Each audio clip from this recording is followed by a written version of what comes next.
professor Sebastião Ponte. Muito obrigado por sua participação aqui no nosso documentário Ceará, Sua História, Nossa Gente. Como foi o processo de remodelação urbana e a disciplinarização social porque passou a capital cearense quando começou esse afrancesamento a ponto de ser denominada Fortaleza de Belle Époque? Fortaleza, entre o final do século XIX e começo do século XX, mais precisamente, ou sobretudo, de 1880 a 1925, vivenciou um processo de remodelação urbana e social que decorreu da introdução de equipamentos e serviços urbanos modernos, que Fortaleza até então não tinha.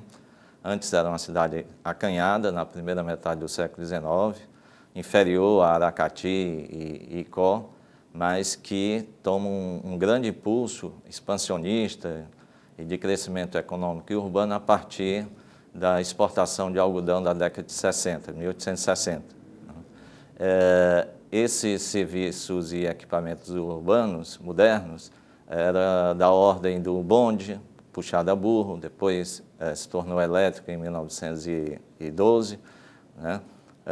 O telégrafo, o telefone, o cinema no começo do século, né? O teatro, José de Alencar, e outros equipamentos que foram introduzidos na cidade, visando lazer, como o passeio público, a remodelação das principais praças da cidade, Praça do Ferreira, da Sé e a Praça Marquês do Herval, hoje Praça José de Alencar, e uma série de outros, né? Introdução de máquinas que causavam sensação na cidade, né? Como a máquina, o kinetoscópio, né? Que era um embrião do cinema. Tá?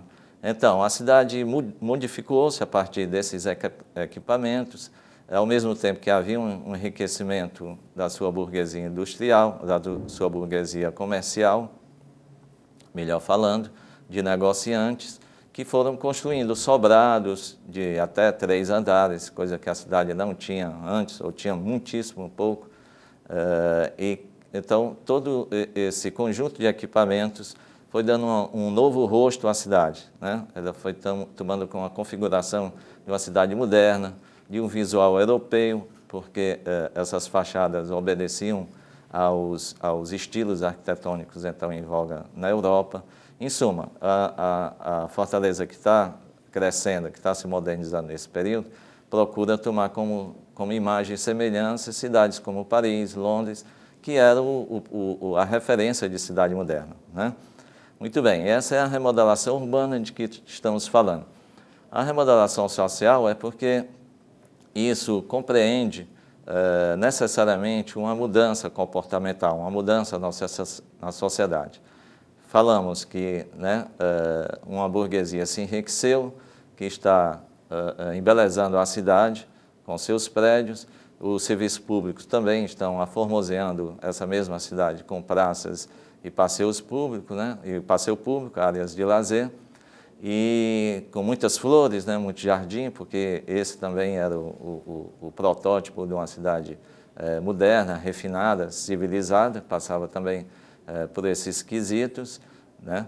Mas essa burguesia, então, essa camada, essa elite da cidade, ela, à medida que vai se enriquecendo, vai estreitando o laço com o exterior e também vai se europeizando, né? Vai assumindo condutas ditas civilizadas, refinadas, né? Uma europeização de condutas. E exige da sociedade como um todo um acompanhamento desse novo parâmetro de comportamental, de usos né, da cidade. Então, aí no caso, a classe, o setor que mais vai sofrer com essa nova ordem urbana social em Fortaleza, né, de remodelação, são as camadas populares, né? Porque elas vão ser acusadas, vão ser tidas como bárbaras, como avessas a essa modernização, como anti-higiênicas, propagadoras de doenças contagiosas, né? Que não têm a educação para conviver com essa nova cidade. Então, elas vão precisar passar por processo de remodelação social, né? Como foi o processo de asepsia social? Muito bem, então, essa asepsia social passou necessariamente por uma medicalização da cidade, por uma higienização da sociedade. Muitos médicos que foram se formar em medicina na Bahia e no Rio de Janeiro voltaram para Fortaleza e aqui colocaram em prática, né, estratégias de higienização urbana, né, de higienização social. E essa higienização passava, portanto, pela remodelação das praças, aformoseamento, jardins, para criar um ar mais saudável, exigências de uma ventilação mais corrente, né, para a cidade ficar mais arejada. A água também teria que ser mais limpa, né, porque a água era um dos meios que causavam doença. Mas foi sobretudo, né, no sentido da medicalização social que essa asepsia se verificou de uma forma mais contundente, né? Essas camadas pobres passaram por vacinações, vigilâncias sanitárias, as casas eram inspecionadas, né? O modo de vida deles eram censurados, né? O uso do quintal com a cacimba ao lado, jogar o lixo ali perto, que podia contaminar a água da cacimba. Toda uma série de fatores foram observados no sentido de controlar, né, medicamente essa população.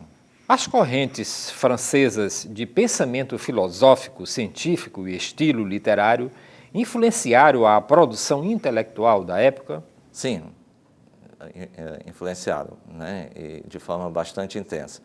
A gente percebe que aqui em Fortaleza, em 1873, nós temos a Academia Francesa. A Academia Francesa do Ceará era constituída de jovens que foram estudar Direito, né, em Recife, que voltaram para Fortaleza, e que aqui trouxeram essas novas ideias que estavam invadindo os meios urbanos e intelectuais do Brasil a partir de 1870. Né? O positivismo, o contismo, a variante do positivismo, o evolucionismo, o darwinismo, né? Tudo isso né, penetrou fundo nas mentes dessa nova geração de intelectuais brasileiros e aqui no Ceará não foi diferente. Então a Academia Francesa é assim a inauguração, né, a introdução desse novo ideário filosófico aqui em Fortaleza. E necessariamente entra em choque com o domínio intelectual, espiritual, né, educacional da igreja, até então vigente. Né?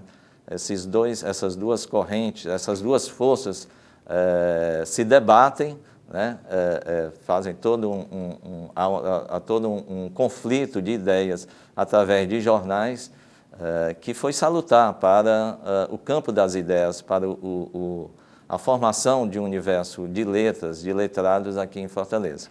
Então isso prossegue com outros grêmios literários, que apesar de serem, né, não eram só literários, eram também filosóficos, discutiam também as questões filosóficas, como o clube literário. Né? Então foi muito forte. A gente percebe isso até, vamos dizer, na própria padaria espiritual.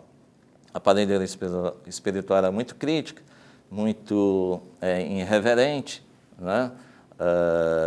E até parece assim subversiva por se declarar contra, por exemplo, a burguesia, a polícia, o clero. Mas qual era, né, os fundamentos filosófico-políticos da padaria? Não sabemos exatamente, porque eles não revelam isso nos seus escritos no jornal O Pão. Mas como caldo de cultura do período dessas ideias filosóficas materialistas, positivistas, evolucionistas, quero crer que muitos da padaria foram também assimilados por essas ideias. Né? Só que eles levaram a um ponto mais crítico, quase beirando assim, um esquerdismo aqui em Fortaleza. Como foi a febre de bater fotos na sociedade de Fortaleza da época? Muito bem, a febre era no mundo todo, né? Pelo menos no mundo ocidental, a fotografia, né, aconteceu a partir de meados do século XIX e rapidamente se espalhou, porque é uma coisa que atinge, né, essa questão da estética, do imaginário, de eternizar um momento. Então isso foi uma coisa mágica realmente, né? E Fortaleza, à medida que estava se urbanizando, se modernizando, não podia ficar de fora dessa contaminação, né, da febre pela fotografia.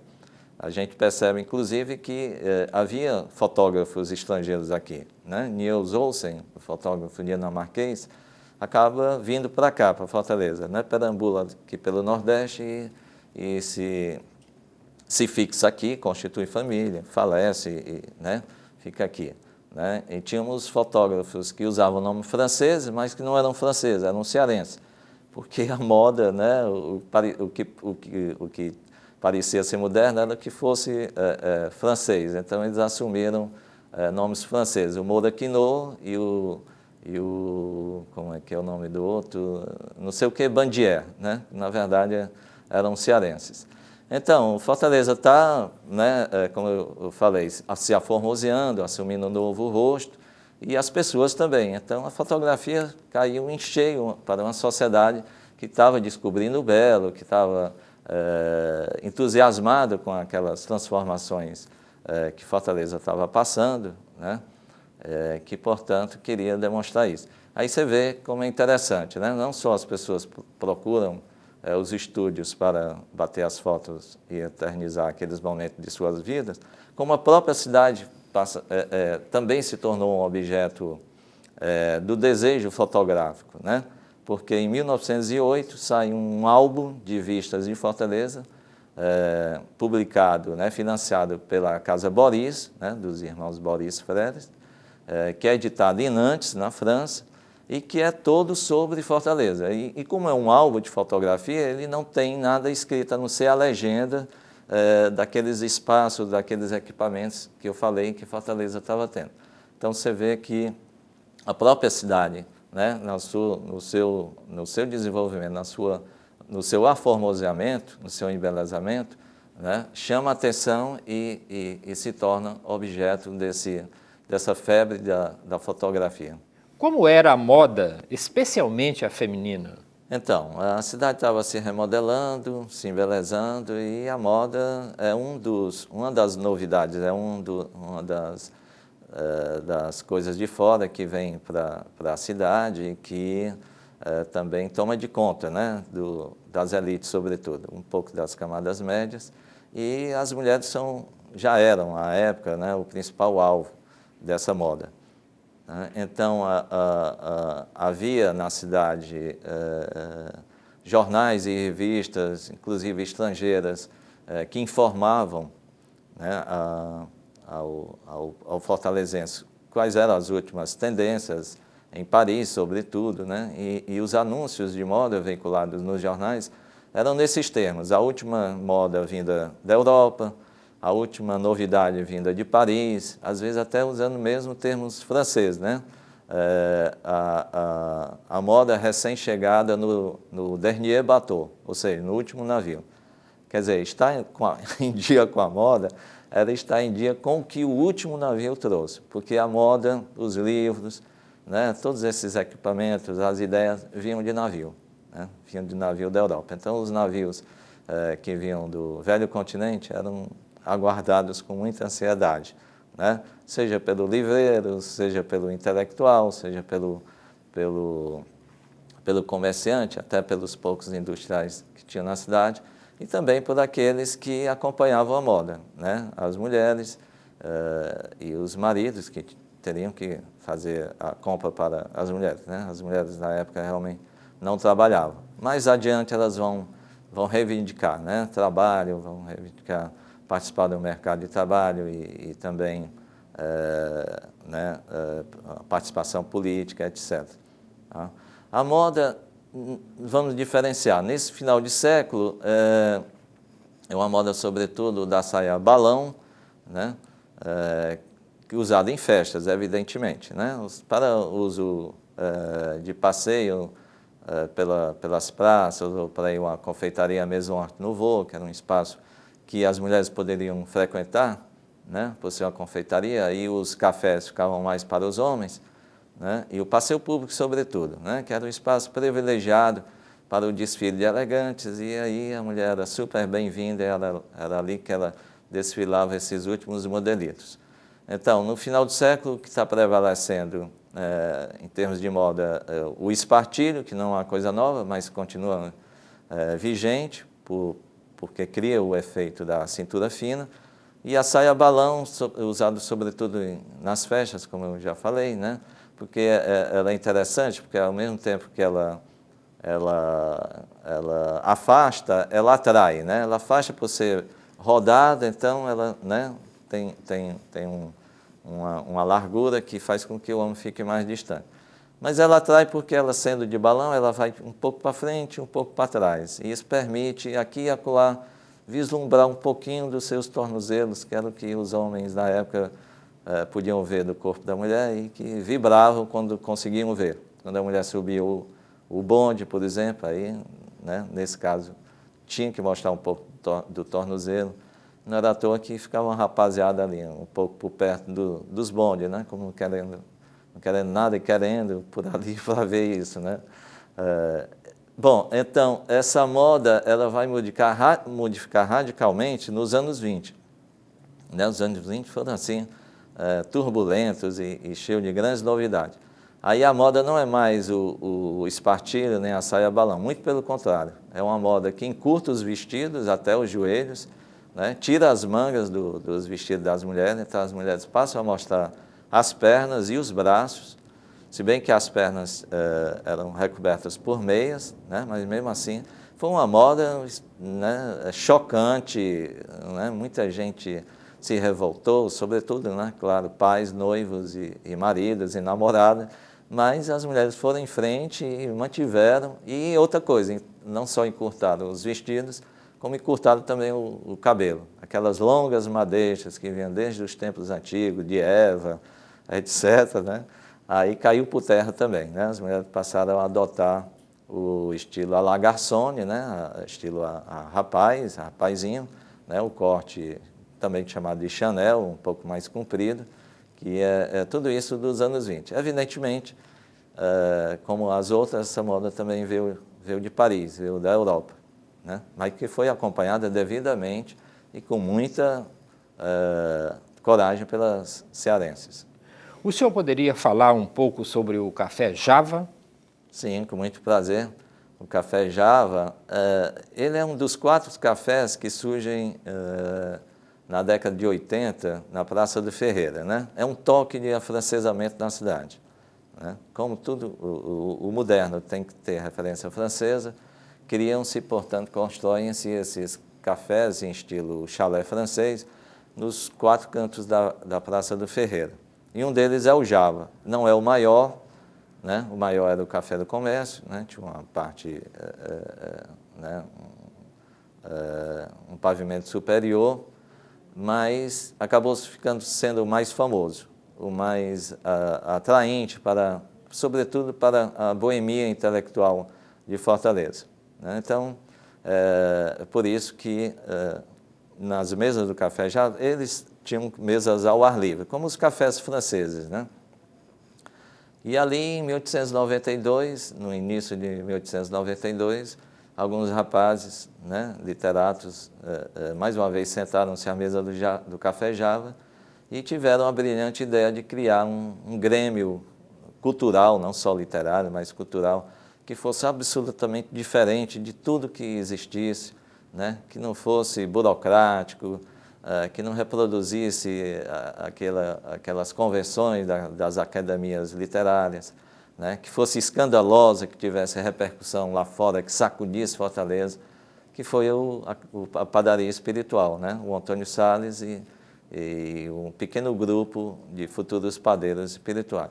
Aí o Java ganhou muita fama a partir da padaria espiritual, não só porque a padaria nasceu lá, mas como o seu proprietário, o Mané Coco, era um entusiasta da padaria, né? Então, e isso a gente deve dar o devido destaque, porque a padaria realmente né, foi muito irreverente, foi muito debochada, e ficar ao lado da padaria era assumi-la e aguentar toda uma pressão vinda da burguesia, da polícia, do clero, né, poderes que a padaria se colocou desde o primeiro momento contrário, né?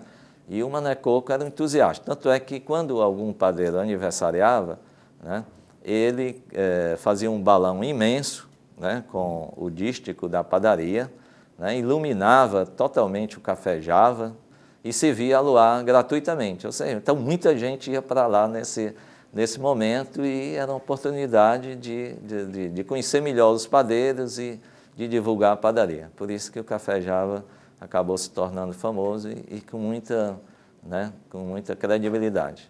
O Ceará moleque, e foi uma tática de resistência das massas ao disciplinamento que se buscava impor na Fortaleza Belle Époque?